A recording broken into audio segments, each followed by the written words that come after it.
Okay, here is the 2004 Jeep Wrangler X that I'll be posting to Bring a Trailer for auction shortly. I just wanted to give a good overview of everything that was done to it, some basics about the vehicle, where we got it, what was done to it, how we've used it, and so on. So essentially the basics are, it's a 2004 Wrangler X automatic transmission in electric lime green, factory paint color. It has 68,000 miles, 68,800 and some change right now.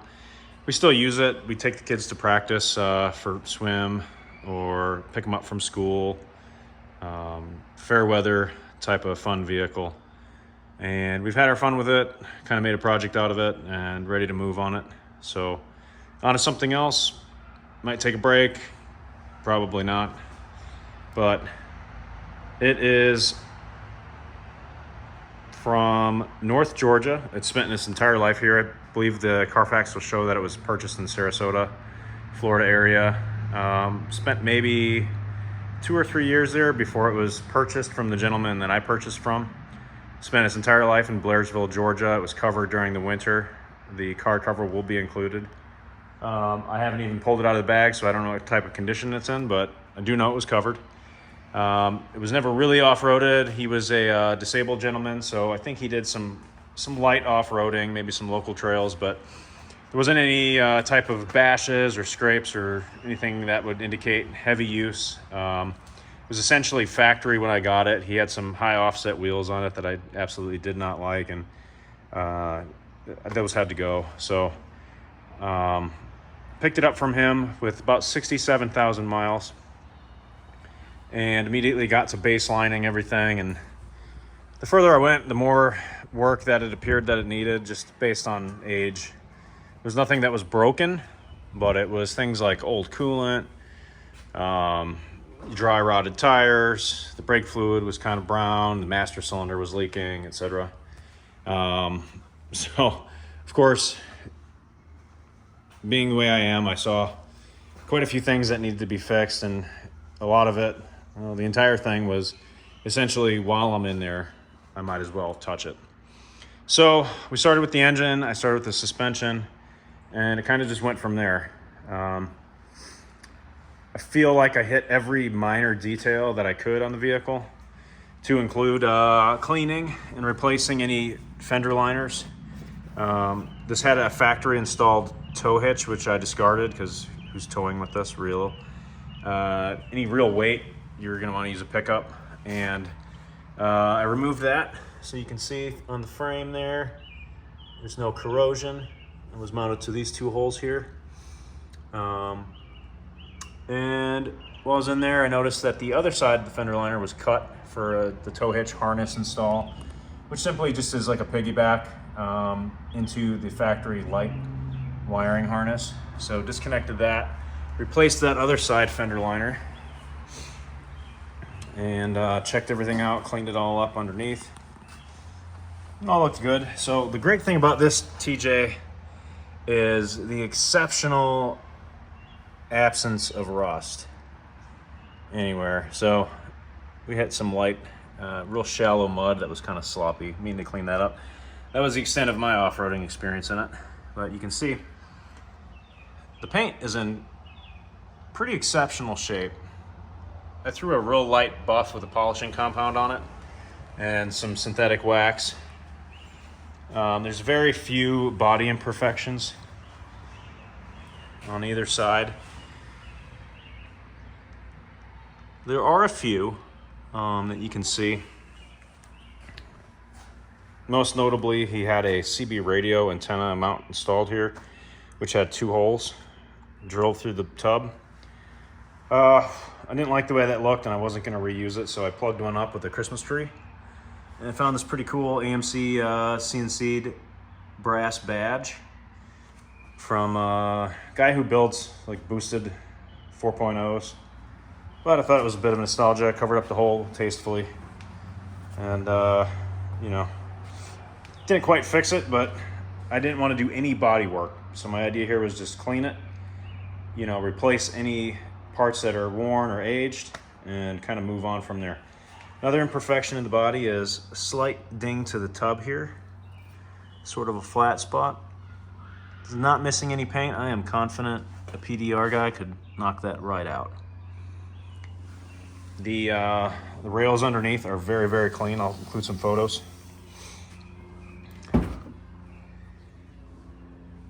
Rocker panels are clean with your typical nicks and chips and stuff. It has some metal sill guards on before, and I put these on here just to cover up, kind of like the old adhesive, and also to protect it. It's a real easy place to clip your heel or your foot when you're getting in. I pulled off the fender flare extensions, and I have some factory Rubicon rocker guards that I've been intending to install. I just had them powder coated in a like a heavy duty flat black color, and they are rust free and in excellent shape. So I've been meaning to do that, but I think I might just include them with the auction because that will require a few drills into the tub. I've already got the nut certs, the riv nuts as it were, to install, and I've already done a few on the bottom side, on the driver's side, but I just haven't gotten to it because I actually haven't even picked them up yet. So while we're here, I'll show you the bottom. The torque tubes are in exceptional shape. There's a little bit of Georgia clay red here, but there is absolutely no rust. I'll include some photos. It's just shiny paint and a little bit of road grime. It is 22 years old. I believe it was produced in late 03. That's what I found in some of the labels underneath. The frame is in really pristine shape. I mean, I couldn't believe it. And this is why I bought it. So I just know how hard these are to find like this. The body mounts were completely replaced with the Dorman Master set. So the bolts and the bushings, all 11. And I was very pleased to find that none of the bolts seized up. They all came right out, just like every other part of this vehicle when I was working on it. There is just no corrosion anywhere. So while we're underneath here, it is a Dana 35 open diff, unfortunately. On my list of things to do is a 44 swap, which, as I understand, is pretty easy.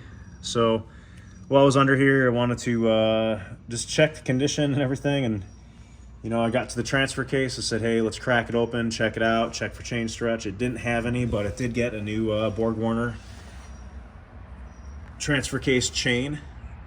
It has a 10 factory slip yoke eliminator kit with the matching 10 factory CV drive shaft. And the pinion angle needs to be adjusted slightly on these when you use a CV because it needs to be really lined up straight with that the shaft angle. And added about a 1 degree droop on the pinion nose to compensate for axle wrap when you accelerate. So that was recommended, and it works out really well. I used metal cloak, sort of a poly spherical bushing lower control arm to accomplish that. It was literally just one turn on the collar, and it lined it right up, completely vibe free at all speeds.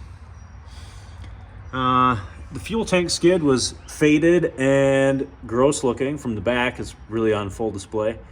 So we dropped that, replaced it with a brand new OEM unit. You can still see the Mopar sticker up there. And used zinc plated new fasteners and hardware, as well as O-ring for the fuel system and the evap lines, along with new clips. You can also see in there that there's new hardware on the sway bar links. It's got new rubber in there as well. It has a new Moog front and rear, Rubicon spec suspension springs with new bump stops front and rear, energy suspension polyurethane spring isolators. And anywhere I could fit it or find it, the fasteners and hardware are replaced with very high quality Regent off-road zinc plated bolts and nuts. So you can see them up there. They got the flag nuts for the upper control arms. Lower control arms are all zinc plated fasteners. proper torque specs, of course. The shocks are Bilstein 5100, 0 to 2 inch lift. So if you wanted to, you could throw a 1.5, 2 inch lift springs in here and change your pinion angle with the simple turn of the wrench, and you're good to go. So your CV axle's ready, your slip yoke eliminator's ready, your suspension's ready and ready for those adjustments. And while we're back here, it has a MagnaFlow. I don't remember the name, but it was rated as the quietest catback system. So it's got a little bit of throat, but it'll idle almost silently, and it doesn't drone. The guy that I bought it from had the Banks power kit installed, which was basically an open flow through non-chambered muffler, and it was just too loud. So moving forward, one of the first things I did was drop the transmission fluid pan, do a filter change, a fluid drain and fill, and that's put back together with a lube blocker gasket. There are 0 leaks on that guy, and it shifts great. The suspension got a similar treatment in front. You can see the Bilstein 5100, new hardware fasteners, new Moog springs, new spring isolators up top, although they are black in front. New bump stops. And over here you see the brakes. These are zinc-plated Black Magic brake OEM calipers. They have the Black Magic brake pads in the front and Centrix Premium brand new rotors in the front. The back is the drum brakes, and they haven't been changed. Along with that, it's got new rubber brake lines, and also what you can see there is new upper and lower ball joints. It has new, which are the Spicer items, so no questionable aftermarket quality here. It's just OEM stuff, and they dropped in real great. They are not the they are the smooth collars, so they fit right in, and there's no issues of, you know, opening up the inner diameter of the C, the upper C or the lower C. So OEM compatibility all the way around. It's got new Timken wheel hub assemblies in left and right in the front. So essentially have a brand new OEM style upper and lower control arms in the front. The real pain in the butt bushing in the upper differential mount was replaced with a new unit from Moog, and I believe that was a Cleveite, just like OEM. So around front you can see the same. There is not a single wear item that has not been replaced up here, other than the drive axles and the bearings and seals for the front drive shaft. The fluid was swapped for Valvoline synthetic, and it has a new diff cover, as you can see there. There wasn't really any corrosion, but I did throw some fresh black paint on there just because it was looking old and tired. But I didn't really have to do anything as far as corrosion repair. I didn't have to knock any rust off. You can see that there's maybe some water and soap here. But all looks really good. New sway bar links, those are Moog items, all greased properly. And same as the other side here. So it has a new Moog track bar, front and rear, OEM spec. Again, I was going for an OEM Plus build, so I didn't want to raise it. I didn't want to change geometries a lot. However, identify a couple things when I was building this that really wanted to improve on and give the option for upgrades or adjustments later if the buyer wanted to, you know, perform a suspension lift or something like that. So it does have the Rock Jock correct link steering linkage system, which is really heavy duty and much nicer than the OEM stuff. So all brand new ball joints in that, all the way up to the steering linkage. And it has a brand new steering damper to a collar style clamp on here. And that fits on there really well, works well. The engine got, as you can see here, the engine got quite a makeover. It had, of course, 20 years of use, and it needed a lot of preventative maintenance. These are things that, you know, in my mind aren't negotiable, right? If I'm getting in there to do the serpentine belt and I'm taking the front off, it's getting a water pump and a thermostat anyways. And of course, while I'm in there, I am literally inches from everything else, so that's what it got. Started with the cooling system, came out, and it extended to the front main, the timing chain and timing gear, the oil pan gasket. The rear main seal was, of course, leaking. It's a Jeep 4.0. They, even when they're new, they leak. So it got top to bottom pretty well. It has a new thermostat, OEM thermostat housing, an OEM thermostat coolant temperature sensor, OEM water pump, OEM brand new fan clutch. Use the original fan. New Continental serpentine belt. The power steering system was flushed with Valvoline synthetic. I think it's ATF plus 4 or whatever they specify. It works for the trans and the power steering both. It got new Autolite XP 985 Iridium plugs, which are highly recommended in most of the forums for this waste spark system. It got the Jeep cables, big 7 kit, so nice thick copper cables here.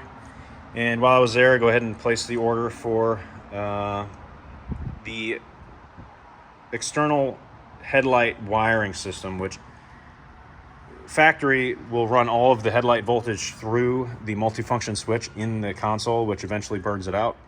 So what this does is it places relays here, which simply take the signal and it pulls the voltage right off the battery and gives it to the headlights in this real nice, really heavy gauge wiring. So it eliminates any weak spots. Nice increase in brightness. And speaking of which, it's got H4 bulbs here. These are brand new Rampage glass housings. It got new chrome bezel rings on both sides, and those work really well. While we're here in the cooling, I did a full flush. Got it running nice and clear. It's totally cool right now. It's got the Z-Rex G05 in there. It took me probably 8 to 10 flushes to get all of the old gunk out and the flush system completely run out of it. It's got new coolant hoses for both the upper and lower radiator hose. I reused the spring clamp style because worm gears are not for cars. It's got new coolant hoses to the heater core, which is not working, and it is functioning. You get full heat. Let's see, what else did we do in here? Battery tray it got some corrosion. Of course, the battery spills over time and usually dribbles a little corrosive stuff. And it was rusting, so I pulled the tray out and I pulled the bracket out, which mounts to the tub down there. You can see right where the light is. That was getting a little bit of dribble corrosion, so that came out. That got refinished, primed and painted, bolted back in. So nothing going on with electrical, nothing going on with cooling. It has new grommets here and breather valves in the front and rear of the valve cover. Valve cover received a new Felpro valve cover gasket, which you can see. It's the little blue guy right behind that label. Properly torqued, of course. And while I was down there, I'm looking at this. It has a new belt tensioner, new idler pulley. It has a new crankshaft balancer, or crank pulley, as you might call it also. Original, the little rubber isolator damper in there was dry rot. It is 20 years old, and that's what you see on all of them. So it runs very nice and smooth. I've got no ticks, rumbles, shakes, misses, nothing. It runs great. One of the last things I did was when I pulled the throttle body off, the guy had a throttle body spacer on there that came with the Banks power kit. Of course, it does nothing for power, so that came off. It got a new throttle body gasket. Again, Region Off-Road 10 millimeter zinc bolts to replace that with. I have a new TPS. It doesn't need it, but I'm going to include it in the sale just because while I was in here, I want to make sure I have every sensor replaced if I'm getting to work on the system, or have a spare in case, you know, I need it, right? Because you never know when the OEM stuff is going to be unavailable. Having said all that, NGK, NTK were the original manufacturers of the upstream and downstream O2 sensors. So those were also replaced with brand new NTK OEM items, upstream and downstream. All 4 of them, O2 sensors, are brand new. It's got the more bomb-proof motor mount kit, which is the non-motor mount lift height, so factory height on that. But it firms it up really nice. The other ones were fine, but again, it was like, while I'm in here, I want to ensure that I'm not going to put this back together and find anything that I don't like, or try to track down any issues. So the camshaft position sensors right here. You see that right in front of the oil filter. That is timed properly. I had to pull that out to prime the oil pump, which was replaced with a melling unit. And when I did the rear main seal and the oil pan gasket. One of the last things I did, I kind of got sidetracked, was replace the heat shield for the injectors. Now, there's like 2 schools of thought on this, that Jeep made this because there was a sort of a hot start issue where people thought that the fuel was vaporizing in the fuel rail and it would miss when it started if it was sitting when it was run hot. And other people think that it was the debris shield, right? So things wouldn't pile on here and have a fire hazard. I don't know, but the other one was ugly and old and starting to peel and flake and kind of delaminate. So that was replaced. I did the DEI kit here on the fuel rail. And while we're in there, the kit comes with some nice brand new injector O-rings. So all the injectors came out, all the O-rings were replaced, the injectors were cleaned, reinstalled, runs very well. Of course, you can see here it's got a new breather vent for the front differential.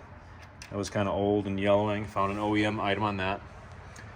And to that point, anything that was still available as an OEM item, I did buy it as an OEM. I don't like to track down problems or, you know, hope and a prayer on aftermarket stuff. So having said that, all of this everything on the front of the engine here is OEM.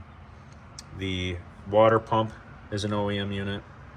The thermostat housing is a brand new OEM unit. Thermostat in there is brand new. The radiator cap is brand new OEM. However, I do like aluminum tanks on my radiators. I know a lot of people say they leak, whatever.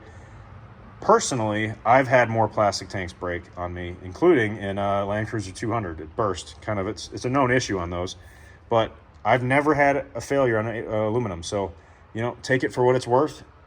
If you don't like it, change it. It's 4 bolts, and they're easy to get to. You undo the hoses, Bob's your uncle. I'm sure I'm forgetting some things in here. Put it in the comments if you have questions. But, oh, I am. The wiring harness was re-loomed a little bit. I haven't put tape on it yet. I was kind of wanting to redo it with a bigger loom, but looks all right now. I have a speedo healer on there to adjust for the larger wheels. It's very, very easy to set. You just use both those little buttons there, and you set it on the little digital display. You can see that 8. It kind of gives you little instructions on how to set that. So currently it's set at plus 9% or somewhere around there to put it right on the money, GPS calibrated speed. It got a new coolant reservoir tank, and a big problem on the TJs is the OEM master cylinder seal leaks into the brake booster, filling it with fluid internally. You never know what's going to happen, or it's happening, until it starts spilling out the bottom here.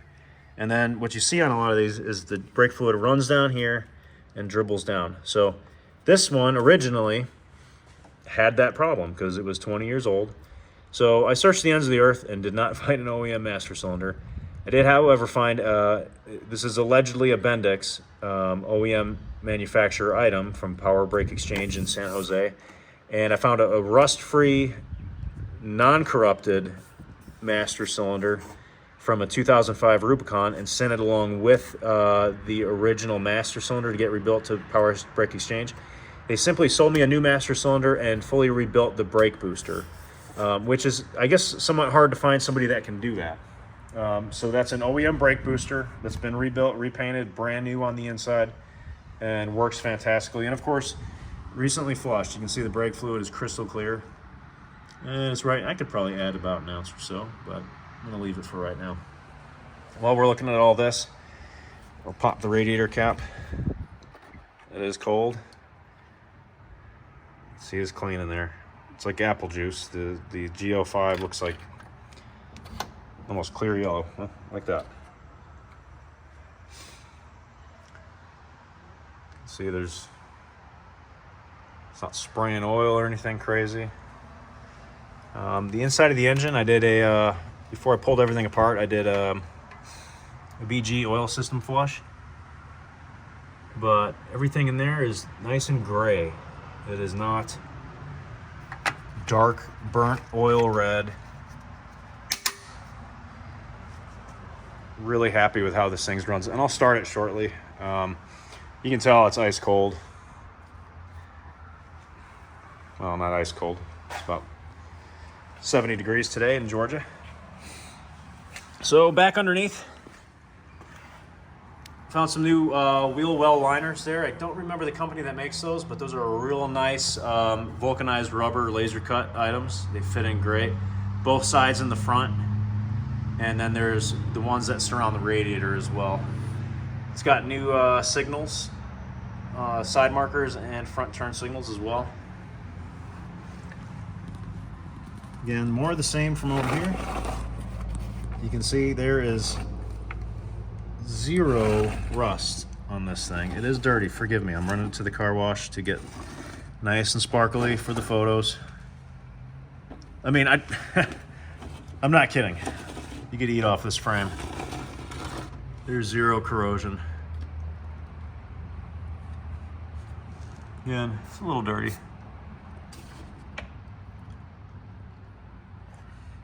And these torque tubes are great. Here's where I put the riv nuts in. And I'll include the proper ones with the Rubicon rocker plates.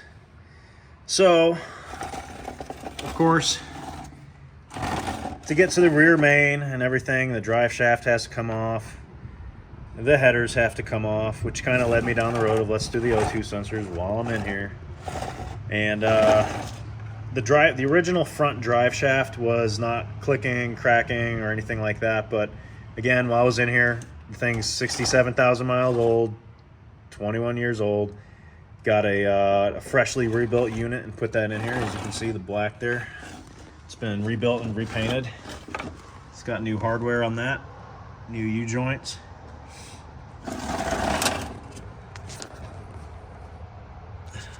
And here you can see the bottom of the oil pan, the bell housing.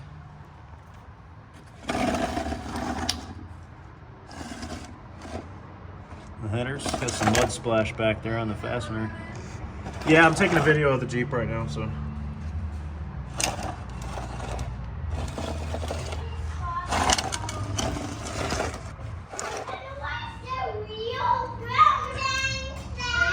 Everything is spick and span in here. You can see the leads from those new O2 sensors, new fasteners.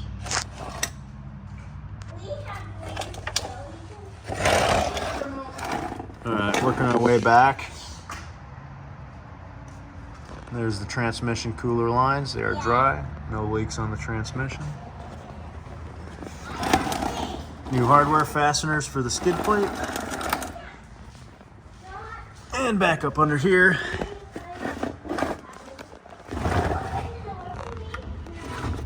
See the install of that slip yoke eliminator kit. Of course, it has all new seals on the entire transfer case. The bearings were in great shape, so those were not replaced, but the chain was replaced. And at the same time, I got a new O-ring on the speed sensor as well as the shifter input. And you can see the harness here for the Heel Tech Speedo Healer. And up there, you can see the end of the Savvy transfer case shifter cable kit. So that eliminates the problematic linkage system that the factory used, which baffled many. So again, up underneath, well lit, absolutely zero rust.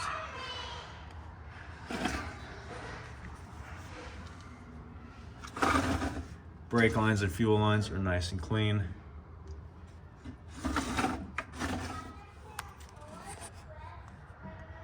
There is just not a lot more to say about the underneath this vehicle.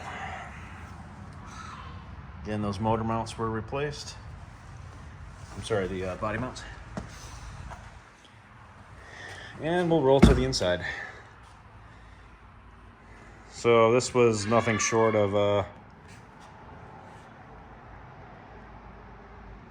full interior strip and reconditioning.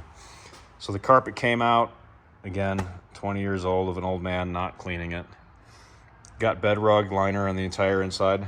I don't know that I'd use it again, but it does clean out really well. Just the fit is poor. That's kind of what you read about them.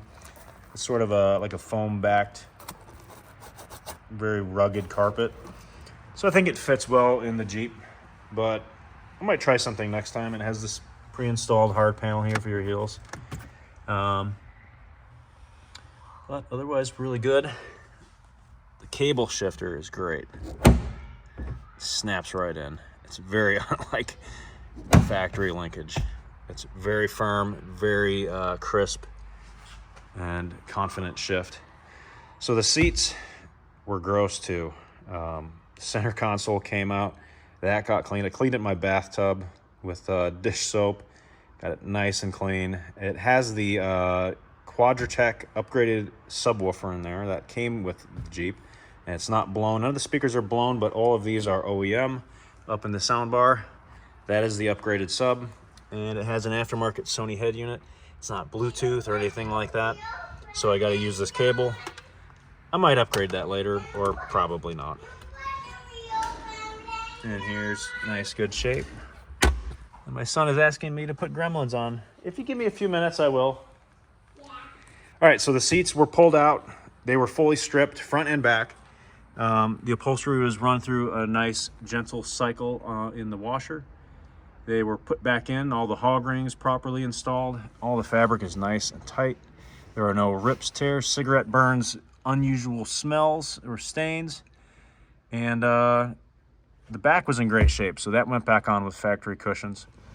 The front was a different story, of course, because it's what it could sit in mostly. And the foam was broken down and bad. These were very dirty. You couldn't even tell they were striped almost because of the amount of dust and dirt that was saturated in there. So these got pulled off. Everything was taken apart. And those were soaked and cleaned, and they came out really well. Sanitized. They don't smell at all. Very, very clean. And there's almost no wear on the seat covers. You've got a little bit right here where the handle goes up and down, but even that, pretty negligible. The seat foam was replaced with the Summit seat foam kit on the bottom. The back is OEM, still very firm. Bolsters are nice. No springs or anything. The bottoms are great. This foam kit, 80 bucks a piece, but it's kind of a lot of work, but 100% worth it. If you don't buy this one and you have a Jeep, put those in there, because it is very, very high quality foam, very different from even the brand new stuff that came from the factory. So, getting in the Jeep here. We had a little bit of stickiness to the steering wheel airbag cover. I used baking soda and water and scrubbed most of that off. It looks pretty good. It's not perfect, but there's no cracks or tears on the steering wheel. There's no scratches or gouges on this. It's nice and smooth. No unusual cracks or drills on the gauge cover hood. All the HVAC vents work. Everything's in great shape. All the buttons and switches work. Shifter works good. E-brakes adjusted well. No funny business here. I did install, I got some chalk here from the wall. I did install the Quadratec door switch fuse kit, which lets you turn off the fuse for the dome light. So you can open and shut the door or have the doors removed and it won't kill your battery. Gives you full control over how those work. It's way better than pulling the fuse, which is back behind here. Airbag cover was very, very sticky. Somebody had used Armor All many times on it and it was absolutely gross. This was replaced. I think there's 4 bolts up here, and then there's 2 really difficult to get ones back on the side that you gotta get up. Gotta get up underneath here. This all been replaced with a really nice one that I found from a salvage place on the internet, and they pulled me the pick of the litter. And I'm really happy with how that turned out. There's no cracks or breaks in the defroster vent. You'll note that it's missing these trim pieces here. This is because this gentleman was handicapped, so he had these metal bars installed. I really didn't care for them, and I'd rather have the factory trim. So I have some new old, well, not new old stock, but some very good condition ones that are going in. Windshield is getting replaced on Wednesday, and you can see, well, why are you replacing the windshield? It doesn't need it, but the seal is pulling back a little bit. I don't even think it's leaking, but from the outside, it just needs it. So it's one of those little aesthetic things that I just don't care for. So new windshield and seal are going in, and then those pieces will be going in to finish out the interior.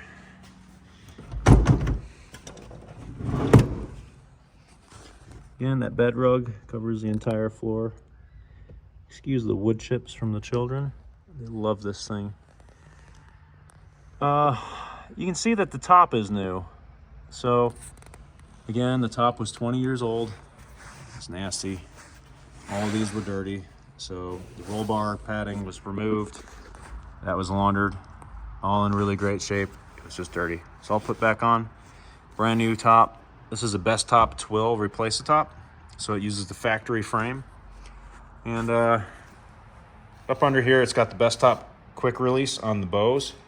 So if you pull the top off, you want to remove it completely, you just pull the tab. There's no tools required. The bow straps, they sit up under here. They run from kind of right here on this bow to that bow, and it supports this area of the roof. Those are brand new. They were riveted in place here, riveted and screwed in the back. Very firm, great shape. Really happy with that. So go around to the passenger side. Again, door cards are in great shape. They do, of course, have the TJ cracks, but I put some stress relief holes in there, so that should stop that. Again, passenger seat got the same treatment as the driver. Fully laundered, nice firm Summit foam. They did a great job on that. The fit was outstanding, and they just went back together really great. It sort of, you know, kind of completes the whole thing. The tilt function still works really well, as you can see. Climb in. It's got the factory jack, hardware, factory tools.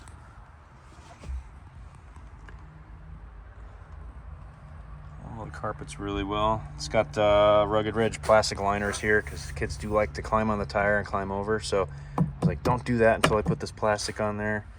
And they do like having that ability to climb up and over. It's kind of fun. Yeah, that's it. I mean, what else can you see back here? It's all clean, and it's all new or replaced or somehow better than it was.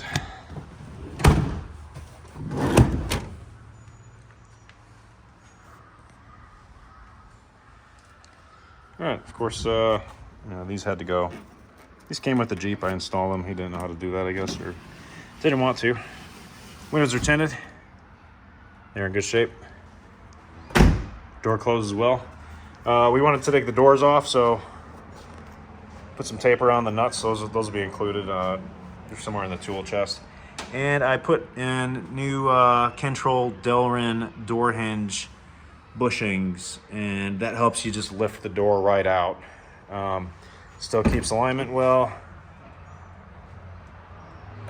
but when you want to take them off, it's not a fight.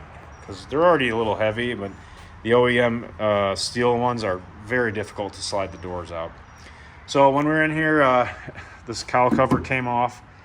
I cleaned out the drain, and I'll include photos, removed the cowl for the squirrel cage fan, cleaned all that out. There was some debris and leaves. It's a common issue in this. It clogs up in here, and then it doesn't drain, and then it ends up running into the cabin. This wasn't too clogged, but it was dirty, and I wanted to ensure that it wasn't an issue, so this came off and was cleaned out and reinstalled. The guy had, unfortunately, put like a cowl thing over here, like a hood scoop, and instead of just relying on the tape, which would have been fine, he decided to drill it in. He wanted to drive in hurricane gale force winds and make sure that thing wasn't going to come off. And it didn't, until I took it off and put it in the garbage. Yeah, so that's about the long and short of pretty much everything. I'll try to hit some other, I think I found another defect. So that happened when I bought it. He was kind of stumbling around and he dropped his cane on the side of the door. And I kind of cringed, but it didn't leave a dent. And still, the rest of the body is in really great shape.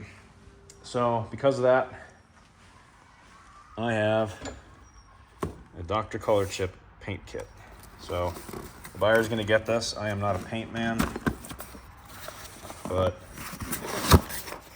it is the full repair kit for electric lime green.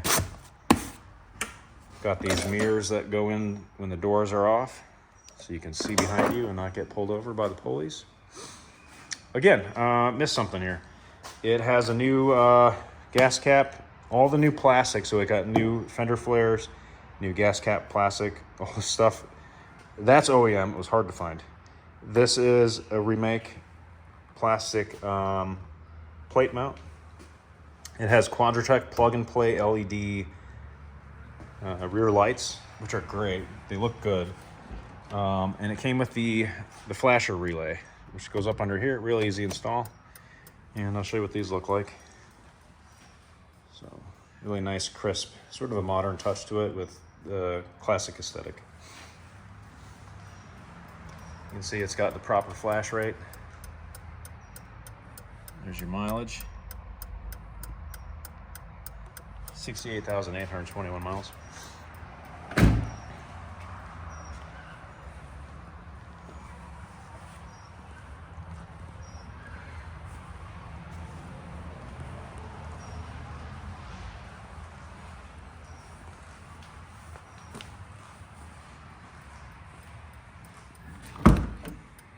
All right, let's shut that off. And last thing outside, as far as modifications go,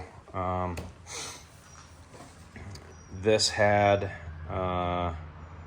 the color match hinges for the 04, which I think was like a split year thing, but this is a heavy spare. I know they had the OEM mounted there, but even just being 31 10.5s, quite a bit heavier.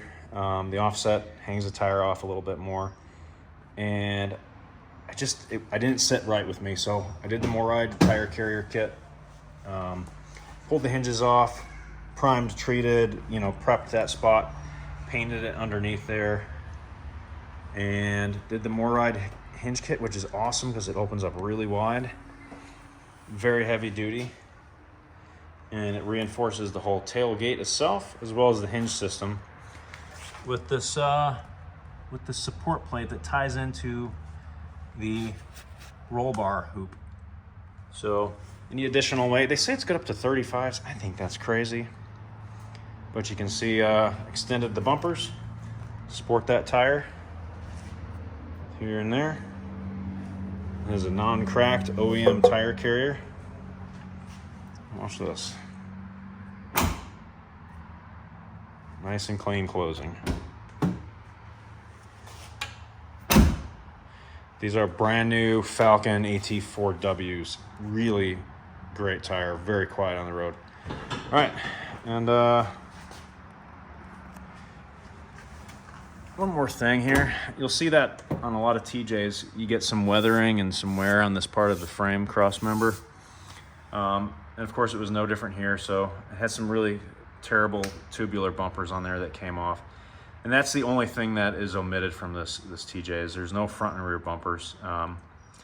It's kind of a personal thing, and I haven't quite decided what I wanted to do yet. So it's been running with no bumpers, and really, they're not really bumpers anyways. It's, you know, if you hit something, it's gonna clobber it, and we hardly drive this thing. So I think right now I'm gonna leave it to the purchaser to decide what they wanna do with the bumpers. Do $200 and replace brand new OEM ones, or go the really cool recovery type ones, or, you know, it's up to you. I'd considered like a low profile hitch mount here to run a mountain bike,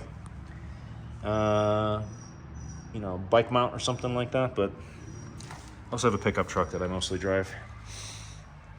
So again, brand new twill top, really excellent shape. Let's go ahead, this gets started here.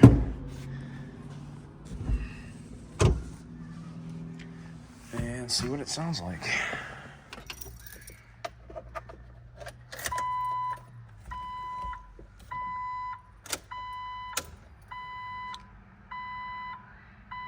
All right. Here we go.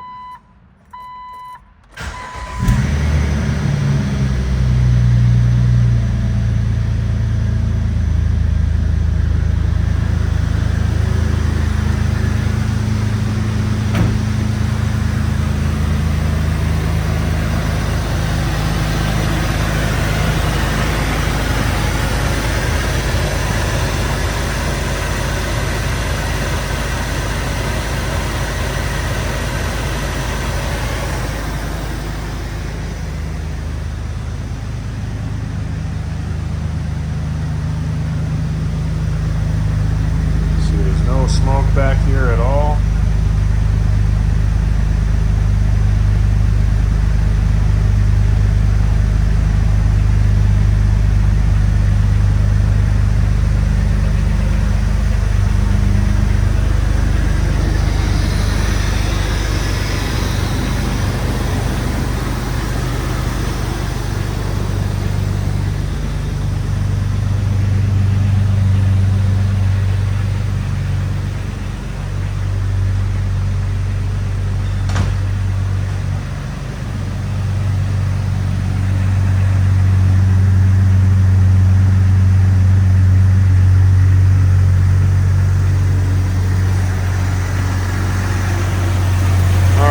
That cold start, idle speed settles down.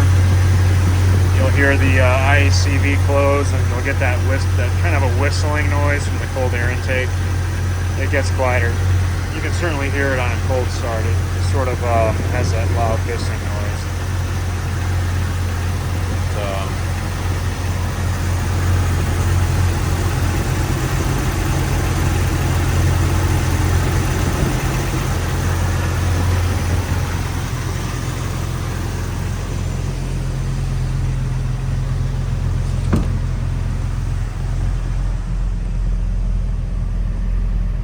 Nice smooth idle.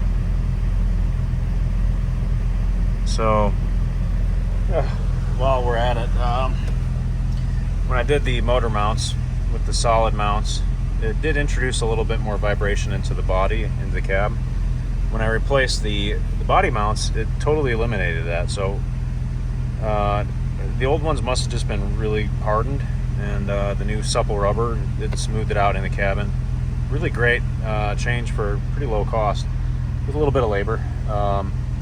The transmission mount is a brand new old stock OEM transmission mount. It took me forever to find that on eBay, and it cost probably 3 times what it should have, but it was the last one I could find, and everything I've read said, well, you do the solid and it vibrates like crazy.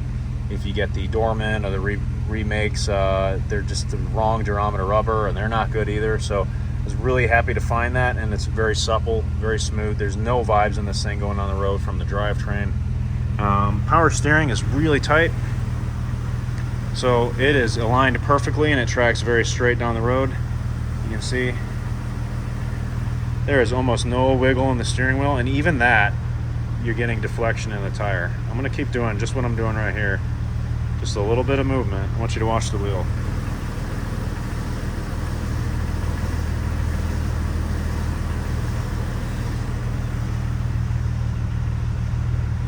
It responds very well. Power steering pump is not loud.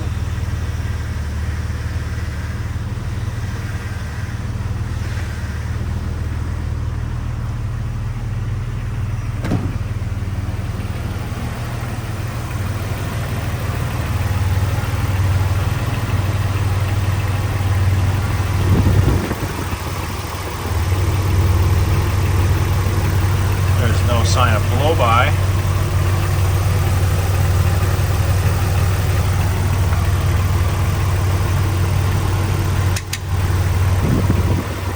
All right, we're gonna close this up and go for a drive.